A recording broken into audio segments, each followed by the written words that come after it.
तो हेलो आदाब सत श्री अकाल राम राम। एक बार फिर आप तमाम लोगों का स्वागत है सफारी मैक्स क्राइम स्टोरी के इस यूट्यूब चैनल में एक और नई कहानी के साथ, एक और सच्ची कहानी के साथ। उम्मीद है पूरा परिवार खुश होगा, मस्त होगा। तो चलिए अपनी आज की सच्ची कहानी पर चलते हैं। आज की कहानी आप लोगों को, मेरे इस परिवार को जरूर पसंद आएगी। पर उससे पहले मेरे इस परिवार को, इस यूट्यूब परिवार को धनतेरस की, दीपावली की और भाई दूज की ढेर सारी बधाई सभी को safari max crime story channel की तरफ से। एक बार फिर कह देता हूँ अपने इस परिवार से, हैप्पी दीपावली, हैप्पी धनतेरस और हैप्पी भाई दूज। भगवान से यही प्रार्थना है कि मेरे इस यूट्यूब परिवार के मेंबरों के ये सभी त्यौहार हंसी खुशी मने, मौज मस्ती के साथ बने। सभी मेंबर खुश हैं, खुश रहें, मस्त रहें। माँ लक्ष्मी की कृपा हमेशा आप पर और आपके पूरे परिवार पर बनी रहे। कुबेर महाराज आपके घर की आर्थिक स्थिति मजबूत बनाए रखें। बस यही प्रार्थना करता हूँ मैं। तो एक बार फिर मेरे इस पूरे परिवार को, यूट्यूब के पूरे परिवार को सफारी मैक्स क्राइम स्टोरी के इस यूट्यूब चैनल की तरफ से हैप्पी धनतेरस, हैप्पी दीपावली और हैप्पी भाई दूज। सभी खुश रहें, सभी मस्त रहें, सभी स्वस्थ रहें। मैंने आपको आज तक बहुत सी कहानियां सुनाई हैं, पर हर कहानी अपने आप में अलग है। कहानी सुनने के बाद लगता है कि शायद इससे खौफनाक, इससे ज़्यादा दर्दनाक कहानी और कोई हो ही नहीं सकती। हर बार यही सोचते हैं, पर अगली कहानी जैसे ही मैं सुनाता हूँ और आप सुनते हैं तो लगता है कि शायद ये कहानी और अच्छी थी पिछली कहानी के मुकाबले। तो आज की कहानी भी कुछ ऐसी ही है। और मैंने पहले भी कहा था कि इस दुनिया में कोई भी रिश्ता ऐसा नहीं बचा जिसके साथ क्राइम ना हुआ हो। अगर कोई रिश्ता बचा है तो मुझे कमेंट में ज़रूर बताना। और क्राइम तो आजकल वैसे भी बहुत ज़्यादा बढ़ गया है। और कुछ क्राइम, कुछ कत्ल तो ऐसे हुए हैं जो अपने आप में ही चौंकाने वाले हैं। मतलब 10-10 रुपए के लिए तक हत्याएं हुई हैं, क्राइम हुआ है। कोई भी शख्स जब ज़्यादा फंस जाता है तो बाहर निकलने के लिए दो रास्ते जरूर होते हैं, पर वो शख्स क्राइम वाला रास्ता पकड़ता है जो बाद में सीधा जेल तक जाता है। जिस परिस्थितियों में कोई भी शख्स क्राइम करता है तो क्या उसके पास बस यही एक रास्ता होता होगा? नहीं, बिल्कुल नहीं। उसके पास इस उलझन से, इस परेशानी से बनी हुई इन परिस्थितियों से बाहर निकलने के लिए और भी कई रास्ते होते हैं। पर फिर भी लोग अपनी जो सोचने समझने की शक्ति होती है, जो ताकत होती है, वो खो देते हैं और इस तरह के रास्ते पर चल पड़ते हैं। अगर वो जरा सा सोचें तो बड़ी से बड़ी परेशानी से, दुख तकलीफें, दर्द, इनसे दूर हो सकते हैं बड़ी आराम से। तो चलिए इस अजीब कहानी को, इस सच्ची कहानी को सुनते हैं। शायद ही आपने कभी सुनी हो इस तरह की अजीब कहानी, और शायद ही मैंने कभी खुद सुनी हो या सुनाई हो आपको ऐसी कहानी अपने इस परिवार को। तो इस कहानी का जो फर्स्ट पार्ट है, वो ये है कि एक शख्स अपने दोस्त के पास जाता है, उससे उसकी रिवॉल्वर लेता है, ये कहकर कि मैं एक शादी में जा रहा हूँ तो वहाँ हवाई फायर करूँगा। दोस्त अपनी बंदूक दे देता है, पर वो शख्स शादी में जाने से पहले एक दूसरी जगह जाता है। वहाँ उसे कुछ हिसाब करना था और वहाँ जाकर एक दूसरे शख्स को गोली मार देता है और तुरंत वहाँ से वापस आकर उस शादी में चला जाता है कार में बैठकर। वो कार में ही था जब वो रिवॉल्वर लेने गया तब भी, और जब हिसाब करने गया तब भी, और उसी कार में बैठकर शादी में चला जाता है जिसकी कहकर वो अपने दोस्त की गन लेकर आया था उसी शादी में। और वहाँ जाकर वो खाता है, पीता है, खूब इंजॉय करता है और दो चार हवाई फायर भी कर देता है। पूरा खुश है। पर सच्चाई ये थी कि वो शख्स अभी कुछ देर पहले एक दूसरे शख्स को गोली मारकर आया है और बड़े आराम से इस शादी में आकर इंजॉय कर रहा है, इस शादी को अटेंड कर रहा है। एक पार्ट तो ये था इस कहानी का। अब इसी कहानी का एक दूसरा पार्ट भी है। वो दूसरा पार्ट ये है कि एक गर्लफ्रेंड है जिसकी ऑलरेडी शादी हो चुकी है। वो अपने बॉयफ्रेंड से मिलती है। शादी के बाद भी दोनों गर्लफ्रेंड बॉयफ्रेंड साथ में घूमते हैं, दोनों मिलते रहते हैं। तो बॉयफ्रेंड को ये शक होने लगा कि ये लगने लगा कि कहीं उसकी गर्लफ्रेंड अपने पति के साथ ये शहर छोड़कर ना चली जाए, ये देश छोड़कर ना चली जाए। कहीं उसका पति उसे लेकर कहीं और शिफ्ट ना हो जाए, क्योंकि अगर ऐसा हुआ तो दोनों का मिलना जुलना बंद हो जाएगा। और जो बॉयफ्रेंड था वो ये सब नहीं चाहता था। तो इसीलिए उसके बॉयफ्रेंड ने उसका कत्ल कर दिया अपनी गर्लफ्रेंड के पति का, ताकि वो शहर छोड़कर ना चली जाए। एक कहानी ये है।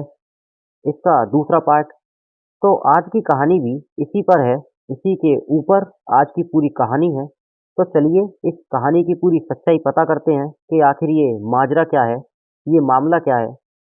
एक शख्स ने क्यों रिवॉल्वर मांगी अपने दोस्त से, और फिर क्यों किया उसने एक शख्स का कत्ल उसी रिवॉल्वर से, आखिर क्यों। पर आगे बढ़ें उससे पहले एक छोटी सी विनती कि मेरे इस YouTube चैनल को अगर आपने अभी तक सब्सक्राइब नहीं किया है तो प्लीज़ मेरे इस YouTube चैनल को अभी सब्सक्राइब कर दें, ज़रूर सब्सक्राइब कर दें, ताकि मेरी हर कहानी आप तक पहुंचे। बेल आइकन भी ज़रूर दबा दें। तो चलिए अपनी कहानी पर आते हैं। कहानी है पंजाब के मोहाली की। साल 2005, दिसंबर का महीना, 5 सितंबर की बात। 6 सितंबर की सुबह 2005 में मोहाली और पंजाब के जो बड़े-बड़े न्यूज़पेपर हैं, उसमें एक बड़ी-बड़ी खबर छपती है। खबर ये थी कि मोहाली शहर के रिटायर्ड चीफ इंजीनियर पंजाब के इंद्रजीत सिंह, उनके छोटे बेटे सुखविंदर सिंह की गोली मारकर हत्या।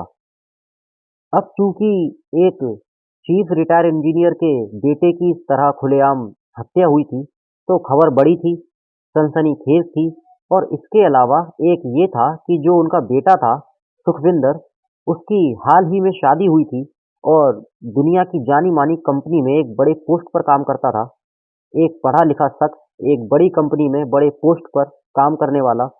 और इसके जो दूसरे भाई थे, दूसरे बड़े भाई थे जो, उनका नाम था गुरविंदर सिंह, जो फॉरेन में सेटल्ड है, वहाँ पे नौकरी कर रहे हैं।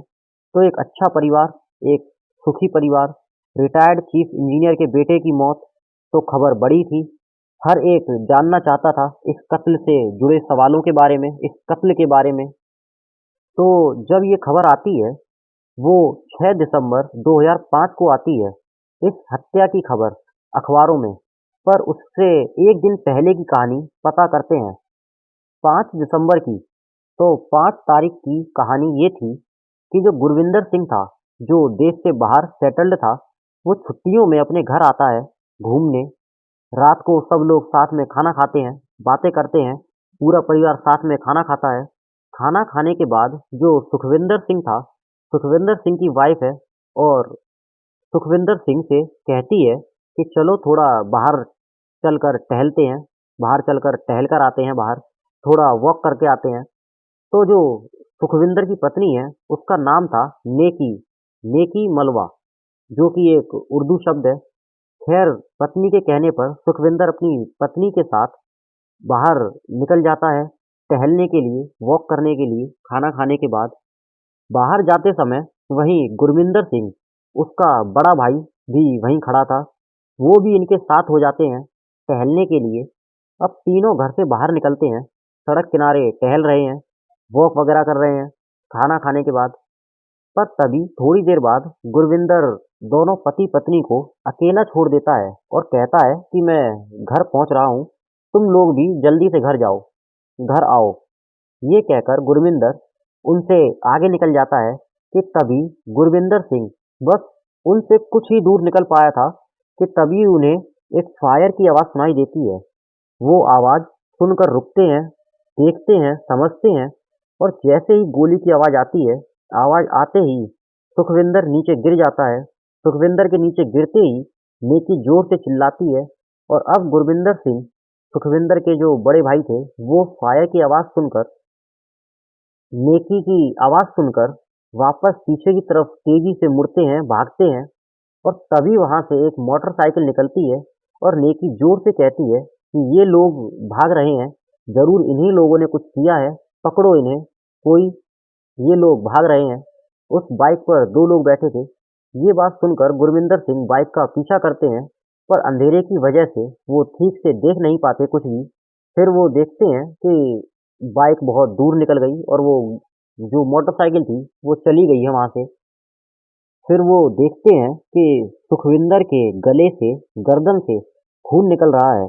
तो पता चलता है कि सुखविंदर को गोली जिसने मारी है, बड़ी पास से आकर मारी है, बिल्कुल पॉइंट ब्लैंक से।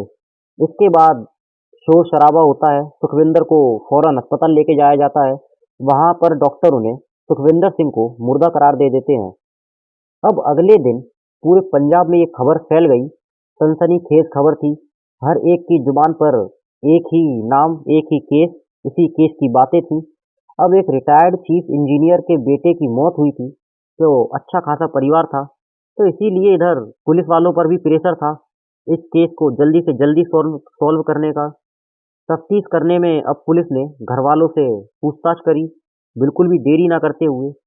पर घर वालों का कोई जो शख्स था, घर वालों में से एक भी शख्स इस हालत में नहीं था जो ठीक से पुलिस को जानकारी दे सके या उनसे ठीक से बात कर सके। खैर, इसके बाद भी पुलिस तफ्तीश करती रही। इसके बाद पुलिस ने सुखविंदर की ही पूरी जानकारी, पूरी कुंडली इकट्ठा करी। तो जिस कोर कंपनी में सुखविंदर काम करता था, जिस कंपनी में वो काम करता था, उस कंपनी का नाम था कोर कंपनी। जिस कंपनी में सुखविंदर काम करता था, उस कंपनी ने सुखविंदर को सस्पेंड कर दिया था। वो इसलिए कि सुखविंदर ने उस कंपनी में कुछ घोटाला किया था, पैसों का, कुछ लाखों का हेरफेर किया था, और सुखविंदर के ऊपर इसी चीज की इंक्वायरी चल रही थी। और तब तक के लिए सुखविंदर सस्पेंड था अपनी नौकरी से। अब पुलिस ने उसकी कंपनी के तमाम जानकारों से बातचीत करी, पूरी कंपनी को ठीक से टटोला, तमाम लोगों को टटोला, तमाम जो उसके दोस्त थे सुखविंदर के, जिन्हें सुखविंदर जानता था और जो सुखविंदर को जानते थे, उनसे पूछताछ करी, ठीक ठाक तरीके से पूछताछ करी। पर फिर भी पुलिस को कोई भी एक छोटा सा क्लू नहीं मिला।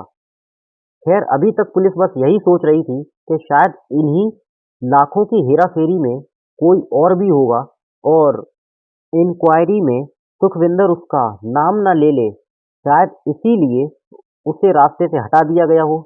पर इस बात के कोई सबूत नहीं मिले। अब पुलिस पूछताछ करे किससे? घर वाले बात करने की हालत में नहीं। घर वालों से पूछताछ करने से पहले पुलिस अच्छी तरह से सुखविंदर सिंह की और जहां वो काम करता था उस कंपनी के अंदर की, उसके साथ काम करने वाले मुलाजिमों की, उसकी जान पहचान वाले सबको पुलिस ठीक से खंगाल लेती है, पर कुछ पता नहीं चलता। जब घर वाले भी बात करने की हालत में नहीं है, तो अब पुलिस करे क्या? तो पुलिस ने एक बार फिर तय किया कि उस मौका वारदात पर जाकर, जहां मर्डर हुआ था, वहां दोबारा जाया जाए और वहां की ठीक से छानबीन की जाए। अब पुलिस उस वारदात वाली जगह पर दोबारा पहुंचती है और वहां की छानबीन करती है। पर पता नहीं पुलिस का ये क्या है कि जब कोई चीज पहली बार में नहीं मिलती, वो दूसरी बार में मिलती है। यही आरुषि मर्डर केस में हुआ था। जब पुलिस को पहली बार में कुछ नहीं मिला, तो फिर दूसरी बार में स्पॉट से लाश मिली और बाकी चीज मिली। ऐसे ही सलमान खान के केस में हुआ था, जब पहली बार में पुलिस को कुछ नहीं मिलता, पर फिर दूसरी बार में बंदूक और कारतूस मिलते हैं। पता नहीं पुलिस पहली बार में काम ठीक से क्यों नहीं करती, हर बार दूसरी बार के लिए छोड़ देती है काम को। खैर, जब स्पॉट पर जाकर पुलिस टीम छानबीन करती है, इधर उधर देखती है, उस एरिया को, स्पॉट को ठीक से देखती है, और शायद उस वक्त जो किस्मत थी पुलिस की वो अच्छी थी, लक के लक जो था उनका वो साथ था उनके, और पुलिस टीम को उसी स्पॉट के पास सड़क किनारे झाड़ियों में एक ड्राइविंग लाइसेंस मिलता है और देखा दाखी होती है। पर उस ड्राइविंग लाइसेंस के अलावा और कुछ वहां से नहीं मिलता। अब ये था कि लाइसेंस तो मिला है, पर क्या ये उस शख्स का ही है ड्राइविंग लाइसेंस जिसने सुखविंदर का कत्ल किया था? खैर, ये एक सवाल था। पुलिस इस सवाल का जवाब जानना चाहती थी, और ये जो लाइसेंस था वो था हकीकत सिंह उर्फ ब्रांडी, पता था अमृतसर का। पुलिस इस पते पर पहुंचती है, हकीकत सिंह के पास, जो पता उस ड्राइविंग लाइसेंस में लिखा था। तो इस तरह से इस केस में जो अक्सर लोग बोलते हैं, वही हकीकत सिंह ब्रांडी ने कहा। उसने कहा कि हाँ, ये मेरा ही है जो चोरी हो गया था, और शायद चोर ने ही इसे फेंक दिया हो कहीं। खैर, पुलिस इस बात को सुनकर थोड़ी बहुत ब्रांडी की कुंडली खंगालती है, वापस अपने लौट आती है, तो पता चलता है कि जो हकीकत सिंह उर्फ ब्रांडी है, उसके ऊपर कुछ केस भी चल रहे हैं वहीं अमृतसर में। पर हकीकत सिंह को उठाकर पूछताछ करें कैसे, क्योंकि उस ड्राइविंग लाइसेंस के अलावा और कुछ था नहीं पुलिस के पास, कोई ठोस सबूत नहीं था ब्रांडी के खिलाफ। हकीकत सिंह ऑफ ब्रांडी के खिलाफ पुलिस कड़ी जोर नहीं पा रही थी। ड्राइविंग लाइसेंस हाथ में आने के बाद भी पुलिस के हाथ खाली थे। अब जब हर तरफ से नाकामी मिली, ऑफिस से भी, उस लाइसेंस की तरफ से भी, नाम पता पता चलने के बाद भी कत्ल से कनेक्शन नहीं जोड़ पा रहा। इधर धीरे धीरे वक्त बीत रहा है, घर वाले भी अब नॉर्मल हुए, पर इतने नहीं कि उनसे जाकर पूछताछ हो सके। हिम्मत नहीं थी पुलिस की, वो हिम्मत नहीं कर पा रहे थे घर वालों से पूछताछ करने की। माँ बाप की हालत अजीब, भाई की हालत अजीब, पत्नी नेकी की हालत अजीब, वो तो कई बार रोते रोते बेहोश हो जाए। पर इसी दौरान में पुलिस ने क्या किया कि पुलिस ने घर के सभी लोगों के मोबाइल नंबर की जांच की, उनके घर के सभी मेंबरों के रिकॉर्ड खंगाले। घर वालों से अभी ठीक से पूछताछ हो नहीं पाई थी, तो पुलिस ने घर वालों के सभी नंबर का रिकॉर्ड चेक किया। और जब रिकॉर्ड चेक किया तो एक चीज पर पुलिस की नजर पड़ी और पुलिस हैरान हो गई कि जिस घर में एक पत्नी के पति की मौत हो गई हो, कत्ल हो गया हो, तो क्या वो इस हालत में होगी कि वो फोन पर बात कर पाए देर तक। उस वक्त मानसिक हालत भी ठीक नहीं होगी, जो बार बार बेहोश हो रही है, हर बार बेहोश हो रही है रोते रोते, और घर में गम का माहौल है, लोग शोक मनाने आ रहे हैं, जिसका रो रो कर बुरा हाल हो। तो क्या वो महिला अपने पति की मौत के 72 घंटे बाद तक और मौत से 5 घंटे पहले तक किसी से घंटों बात करेगी, और वो भी सिर्फ एक ही नंबर से। बाकी के और नंबर की तो मैं बात ही नहीं कर रहा, उन पे तो बहुत कम कम बात हुई है। मौत के 5 घंटे पहले से लेकर मौत के 72 घंटे बाद तक सुखविंदर की पत्नी ने उस एक नंबर पर 726 बार बात करी थी। 726 टाइम। ठीक ठाक लंबी बातें। अब पुलिस ने सोचा कि पति की मौत के बाद अगर उसकी पत्नी किसी से इतनी बातें कर रही है तो जरूर कुछ गड़बड़ है। और जब पुलिस ने उस नंबर की डिटेल निकाली तो पता चला कि ये नंबर उसी हकीकत सिंह उर्फ ब्रांडी का है, जो अमृतसर में रहता है, जिसका ड्राइविंग लाइसेंस मौका वारदात पे मिला था। अब पुलिस के पास हकीकत सिंह के खिलाफ दो चीज हाथ लगी थी, एक ड्राइविंग लाइसेंस, दूसरा 726 बार की कॉल डिटेल 3 दिन में। पर पुलिस इस चीज को, इस बात को अपने तक ही रखती है, किसी को भी नहीं बताती, ना ब्रांडी को, ना सुखविंदर सिंह के परिवार को, और चुपके से अपनी तफ्तीश करती रहती है, खामोशी से खामोश रहकर। अब पुलिस ने सुखविंदर और नेकी की शादीशुदा जिंदगी को टटोलना शुरू किया, तो एक कहानी सामने आई कि इन दोनों की जो शादी थी वो सक्सेसफुल नहीं थी। वजह ये थी कि जब अमृतसर में गुरु नानक यूनिवर्सिटी में नेकी पढ़ रही थी, तब उसकी मुलाकात हकीकत सिंह से हुई। बाद में दोनों में दोस्ती हुई और फिर प्यार हो गया।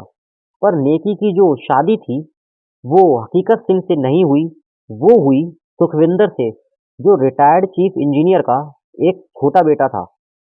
पर शादी के बाद भी दोनों बातें करते रहे, मिलते जुलते रहे, और बाद में इस बारे में घर वालों को पता चला तो घर वालों ने समझाया, माँ बाप ने समझाया, सुखविंदर ने समझाया, पर नेकी मानी नहीं।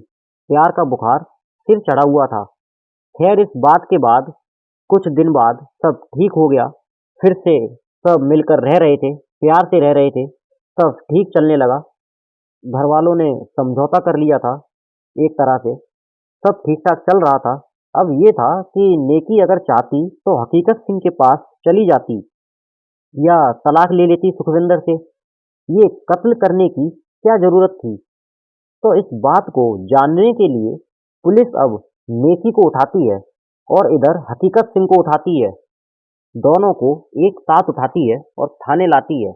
और अब पुलिस कस्टडी में नेकी मालवा से पूछताछ करी जाती है, और पूछताछ करी गई तो नेकी से पुलिस थोड़ी सी पूछताछ करती है, प्यार से, धीरे से, तो नेकी मलवा ज़्यादा देर रुक नहीं पाती, अपने आप को रोक नहीं पाती, क्योंकि जब पुलिस पूछताछ करने पे आती है तो फिर वो निकलवा ही लेती है किसी ना किसी तरीके से, अगर तुम्हें कुछ भी पता है या तुम कुछ भी जानते हो तो।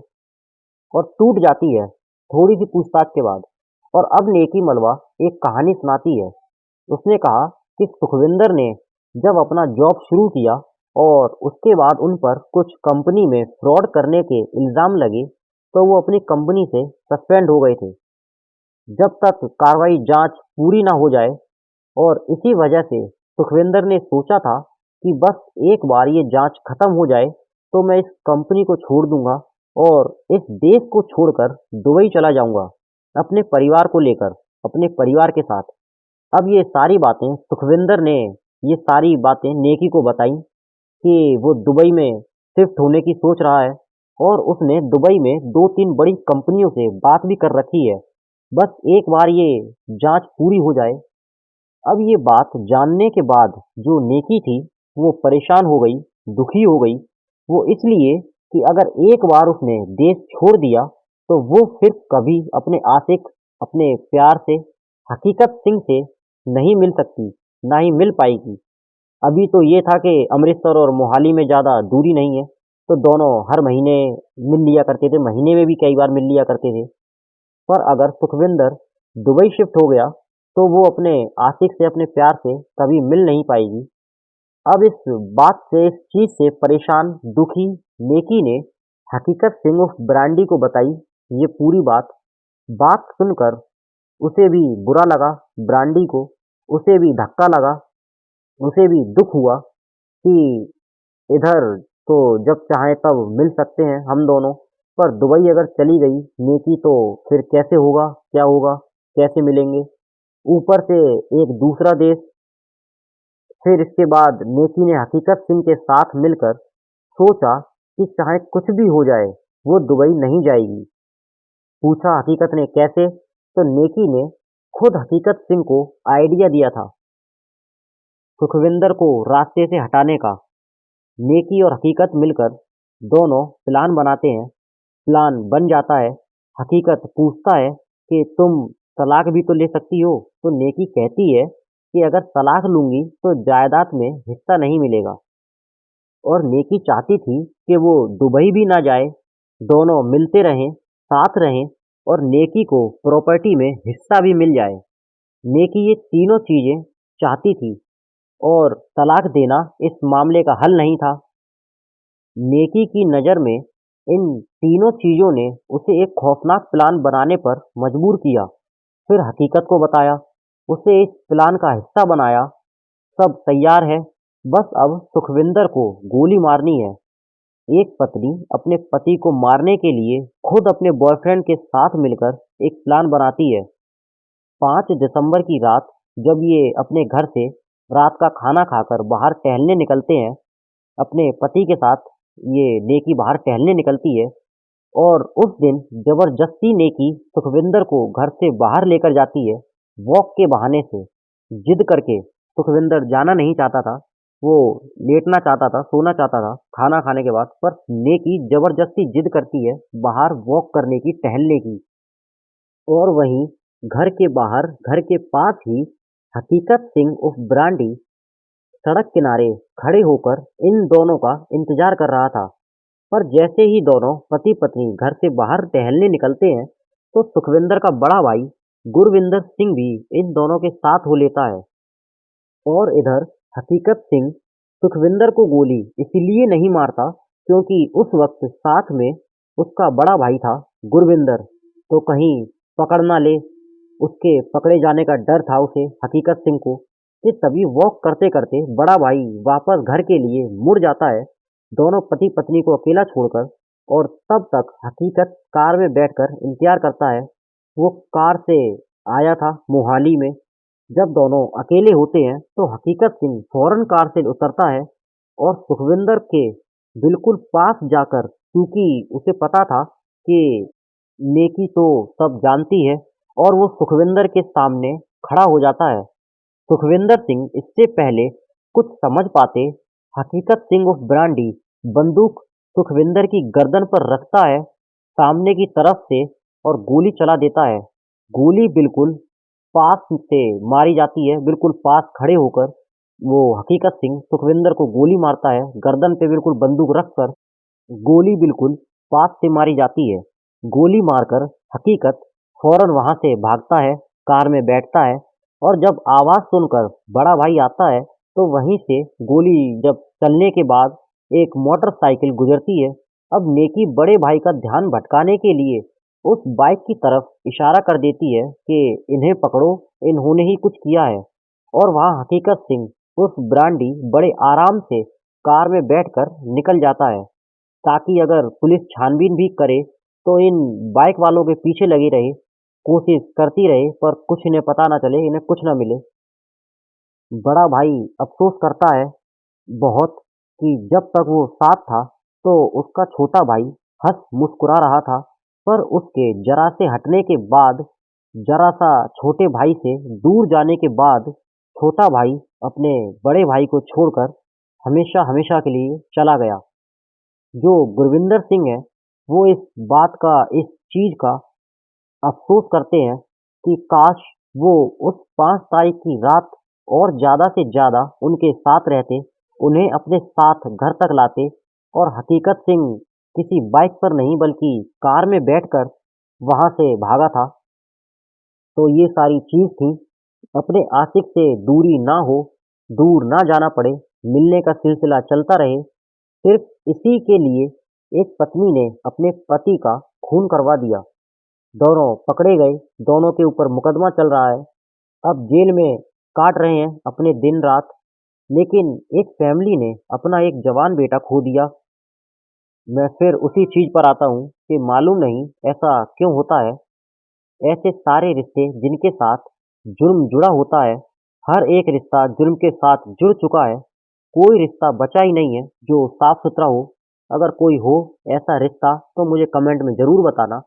और अगर लालच ना करके वो सुखविंदर से तलाक ले लेती तो ना ही नेकी जेल में होती, ना हकीकत सिंह पर एक कत्ल का मुकदमा चल रहा होता और ना ही एक परिवार ने उनके छोटे बेटे सुखविंदर की जान जाती। सब ठीक-ठाक, प्यार से, मोहब्बत से हो जाता, पर नहीं, यहाँ तो नेकी मलवा को 3 चीज़ें पूरी करनी थी। बाहर ना जाए, पैसा भी मिले और बॉयफ्रेंड का प्यार भी हर महीने मिलता रहे। और इसी चीज़ ने नेकी मलवा और उसके आशिक हकीकत सिंह उर्फ ब्रांडी को जेल भेज दिया। और जो हकीकत सिंह था, वो आर्थिक रूप से कमज़ोर था। सुखविंदर सिंह के मुकाबले, सुखविंदर सिंह के परिवार के मुकाबले, सुखविंदर का परिवार पैसे वाला था, हकीकत का इतना पैसे वाला नहीं था, वो बहुत कमज़ोर था आर्थिक रूप से उसका परिवार, खुद हकीकत सिंह भी। एक तो ये वजह थी लालच करने की, लालची बनने की, कि ये सब करके संपत्ति में हिस्सा लेके अलग शादी करके खुश रहूं।